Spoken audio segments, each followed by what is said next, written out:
हाँ बच्चों, पीछे के 2 वीडियो बहुत ध्यान से देखिएगा, उसमें बहुत सारी चीज़ें हैं। अब ये लिमिट्स एंड डेरिवेटिव का ये तीसरा वीडियो, चूँकि बहुत बड़ा वीडियो बनाने की ज़रूरत अभी नहीं समझ में आ रही है। देखिए, अब आपको बताते हैं डेरिवेटिव ऑफ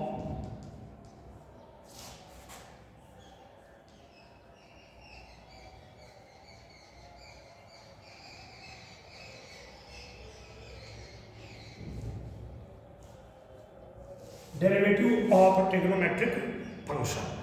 ठीक है, डी बाई डी एक्स अगर साइन एक्स का डेरिवेटिव करना हो, ठीक है, तो इसका होता है कॉस एक्स, और डी बाई डी एक्स अगर आपको कॉस एक्स का करना होगा तो इसका रिजल्ट आता है माइनस का साइन एक्स। ये सब चीजें बहुत ध्यान से याद करने वाली चीजें हैं, और ध्यान से याद करिएगा, इसको लर्न करिएगा, दिमाग में रखिएगा, अपने मनन कीजिएगा, तब आपकी तैयारी अच्छे से हो पाएगी। यहाँ आया tan x, तो tan x का दिमाग में रखिए, हमेशा होता है sec स्क्वायर x, और D by D x of cot x अगर करते हैं तो इसका होता है माइनस का cosec square x। D by D x of secant X, तो सेकेंड एक्स का होता है secant X into tan X. एक और बच गया आपका D by D x of cosecant X, तो कोसेकेंड एक्स का होता है माइनस का cosecant X into cot X. ठीक है बच्चों, ये फार्मूले डेरिवेटिव के बार बार लिख करके 2 बार 4 बार 5 बार लिख करके इन चीज़ों को बहुत बेहतरीन तरीके से अपने दिमाग में डालने की कोशिश कीजिएगा। ठीक है, ये सब चीज़ें अगर आपके दिमाग में रहती हैं तो आपको सवाल सॉल्व करते समय में किसी भी प्रकार की परेशानी नहीं होती है। समझ में आई? अच्छा, कुछ और भी चीज़ें हैं, जैसा मान लीजिए D by D x 2 function दिया गया हो, मान लीजिए एफ एक्स दिया गया हो और जी एक्स दिया गया हो, उसी को प्लस करना या माइनस करना, दोनों इस फॉर्म की कंडीशन आती है तो क्या करते हैं, तो दिमाग में रखिए D by D x of first function plus D by D x of second function, ऐसे लिख सकते हैं। यानी फर्स्ट फंक्शन का डेरिवेटिव प्लस सेकेंड फंक्शन का डेरिवेटिव, जो रिजल्ट आएगा वो ये आएगा। अगर प्लस में है तो प्लस लगा करके रखिए, अगर माइनस में है तो इसमें आप माइनस भी लगा करके रख सकते हैं। समझ में आया? अच्छा, दूसरा देखिए,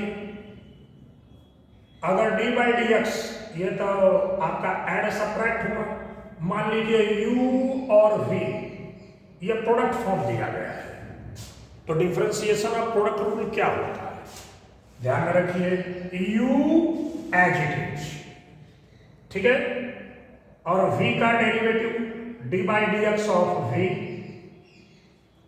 प्लस अब v एज इट इज और u का डेरिवेटिव करेंगे, यानी D by D x of u, यानी first function as it is derivative of second function plus second function as it is derivative of function first function. ठीक है, यही form अगर divide में आ जाए, D by D X u upon v, u को आप फर्स्ट फंक्शन भी लिख सकते हो, v को सेकेंड फंक्शन फर्स्ट सेकेंड करके भी कर सकते हो, u v करके भी कर सकते हो, आपकी मर्जी। तो देखिए ये कैसे होता है, डिवीजन रूल इसका क्या है, जो नीचे है v यानी सेकंड फंक्शन उसका स्क्वायर, ठीक है, और second function as it is ऊपर, और फर्स्ट फंक्शन का derivative D by D x of u, और यहाँ पे आ जाएगा माइनस। अब फर्स्ट फंक्शन आपका एज इट इज हो जाएगा और सेकंड फंक्शन का आपका क्या हो जाएगा, डेरिवेटिव हो जाएगा। इसका जो भी रिजल्ट आएगा बेटा वो क्या होगा, वो आपका u अपॉन v का रिजल्ट आएगा। इस पर एक आध दो एग्जाम्पल लेकर के आपको हम समझाते हैं। मान लीजिए प्रोडक्ट रूल के लिए डी बाई डी एक्स दिया और यहां पे लिख दें X sine X, X into sine X. ध्यान से समझिए, तो एक्स क्या है, first function, sine X second function. यहां ध्यान रखिए, u एज इट इज यानी x as it is, D by D x किसका, डी बाई डी एक्स करेंगे आप sine X second function, plus अब साइन एक्स आपका एज इट इज और डी बाई डी एक्स किसका आप करेंगे, फर्स्ट फंक्शन का यानी x का। तो आपको तो पता है अच्छे से, x as it is, sine x का डेरिवेटिव आप यहां देखिए, साइन एक्स का डेरिवेटिव क्या है, कॉस एक्स है। तो आपका यहां पे आ गया cos X plus sine x as it is और x का डेरिवेटिव हमने बताया कि रिस्पेक्ट जिसका रहेगा उसकी डेरिवेटिव केवल 1 होती है। तो रिजल्ट में आपका क्या आ गया, x cos x plus sine x. ये आपका प्रोडक्ट रूल पे एक एग्जाम्पल हुआ, ठीक है। इसी तरीके से मान लीजिए डी बाई डी एक्स आपके इस डिवीजन रूल पे आ जाते हैं। मान लीजिए यहाँ पे आपने दे दिया साइन एक्स अपॉन एक्स, इस तरीके से, ठीक है। तो देखिए नीचे वाले फंक्शन के लिए क्या करते थे, नीचे वाले फंक्शन का स्क्वायर, तो यहाँ आपका नीचे x है, x का स्क्वायर कर दीजिए, ठीक है। और फिर ये नीचे वाला फंक्शन एज इट इज, ऊपर वाले फंक्शन का डी बाई डी एक्स किसका, साइन एक्स का, ठीक। अब u एज इट इज, ये u है तो sine x as it is रख लिया और x का डेरिवेटिव यानी D by D x of x। आप ध्यान से देखिए, x as it is, sine x का डेरिवेटिव यहां पे बताया cos x और minus sine x as it is और D by D x of x, respect किसका है, रेस्पेक्ट तो x का, तो इसका रिजल्ट 1 अपॉन में एक्स स्क्वायर। तो अगर देखें तो क्या आ गया, x cos x minus sine x one जा sine x upon x square, ठीक है। तो देखिए लिमिट क्या होती है, डेरिवेटिव क्या होती है, दोनों चीज अच्छे से समझाया आपको। अब एक पार्ट इसका और बच जा रहा है, फर्स्ट प्रिंसिपल डेरिवेटिव। तो फर्स्ट प्रिंसिपल डेरिवेटिव को कैसे करते हैं उसको थोड़ा सा समझाना पड़ेगा, ठीक है बच्चों। 1 मिनट समय ले रहे हैं आपका, थोड़ी सी इसके स्क्रीनशॉट लेकर कंप्लीट कर लें।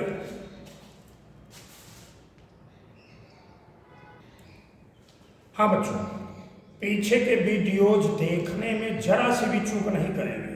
पीछे के वीडियोज देखिए, लिमिट एंड डेरिवेटिव का ये लास्ट वीडियो आपका बना रहा है।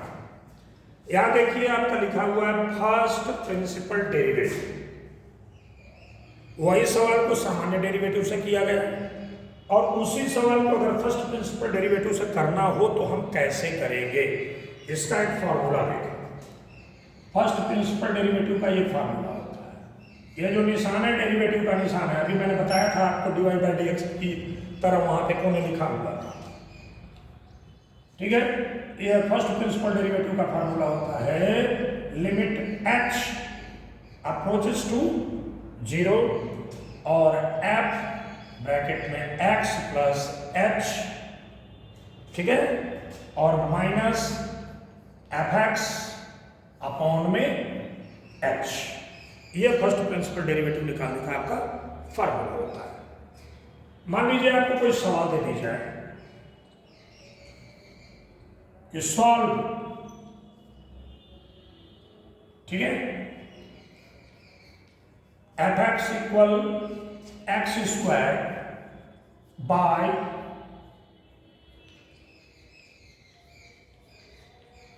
फर्स्ट प्रिंसिपल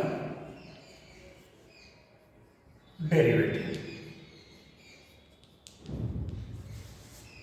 ठीक है, तो इसको कैसे करते हैं जरा सा ध्यान से समझिएगा। मान लीजिए ये सवाल हमें सॉल्व करना है। अगर एफ एक्स हमारा दिया गया है एक्स स्क्वायर, ठीक है, तो अगर मैं एक्स की जगह 1 रखूंगा तो रिजल्ट क्या है? 1 पे स्क्वायर 1 आएगा। अगर x की जगह मैं 2 रखूं तो क्या आएगा? 2 पे स्क्वायर यानी 4 आ जाएगा। अगर मैं f की जगह पे यहाँ x प्लस h रख दूं, ठीक है, तो देखिए x रखा था, फंक्शन x स्क्वायर पे था, तो जो वैल्यू रखे वो स्क्वायर दे गया, जो वैल्यू रखे वो स्क्वायर दे गया। तो जो वैल्यू रखेंगे वो किस पे जाएगा? x प्लस h का होल स्क्वायर पे जाएगा। समझ आए? अच्छा, अभी इसी की हमको यहां जरूरत है। अब आप देखिए इसको कैसे रखते हैं।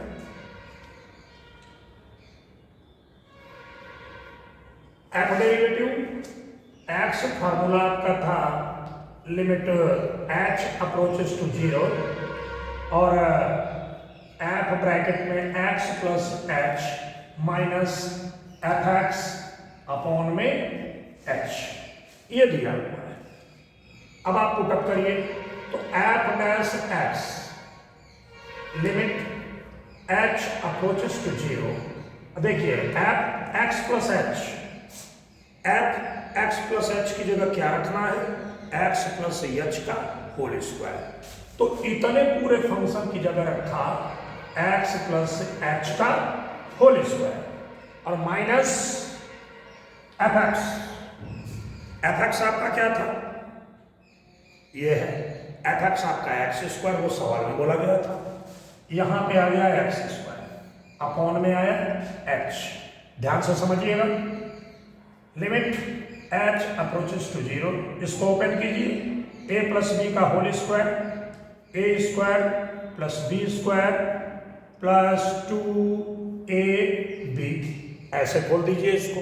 हमने a b कहा फार्मूले को लेकर के, यहाँ x प्लस h था, a प्लस बी की तरह इसको सॉल्व कर दिया और माइनस का एक्स स्क्वायर अपॉन में h। तो एक्स स्क्वायर से एक्स स्क्वायर कैंसिल हो गया। यहाँ आया लिमिट h अप्रोचेस टू 0, यहाँ आपका रिजल्ट बचा h square plus 2xh upon h। फिर देखिए आप लिमिट x अप्रोचेस टू 0, इसमें h कॉमन ले लीजिए, ब्रैकेट में बचा h plus 2xh upon h। यहाँ h से h कैंसिल आउट हो गया। अब h की जगह आपको क्या रखना है? 0 रखना है। ये आपका फंक्शन बचा हुआ है, तो ये रखा 0 प्लस ये 2x है तो 2x, तो 0 प्लस 2x क्या है? 2x आ गया। अब ये सही है या नहीं है इसकी भी चेकिंग करते हैं। जनरल डेरिवेटिव, ठीक है, तो जनरल डेरिवेटिव का आपको फार्मूला पता है ना? x पे n D by D x जो दिया रहता है, इसका क्या होता है? n x पे n माइनस 1। इसी पे करके देखते हैं। फंक्शन आपका क्या था? F x equal x square. मान लीजिए यहां पे लिख लिया डी बाई डी एक्स और यहां आ गया एक्स पे स्क्वायर। इसकी तरह n की जगह पे 2 है तो n बैक हुआ, आप यहां पे 2 लिख लीजिए। x और n पे 2 माइनस का 1, तो रिजल्ट आप देखिए 2x पे 1, x पे 1 माने x एक बार, यानी रिजल्ट में आया 2x। देखिए जनरल डेरिवेटिव किया तो भी 2x, फर्स्ट प्रिंसिपल डेरिवेटिव किया तो भी 2x। इसका मतलब दोनों फार्मूले एकदम सही हैं और दुरुस्त हैं। उम्मीद करता हूं बच्चों कि निश्चित रूप से ये लिमिट्स एंड डेरिवेटिव का चैप्टर आपको अच्छे से समझ में आ गया होगा। फिर भी अगर आपको कहीं भी समझने में परेशानी हो रही होगी तो हम आपके साथ हैं। आपके किसी भी जरूरत पर एनी टाइम हम आपको सॉल्यूशन देंगे। बाय।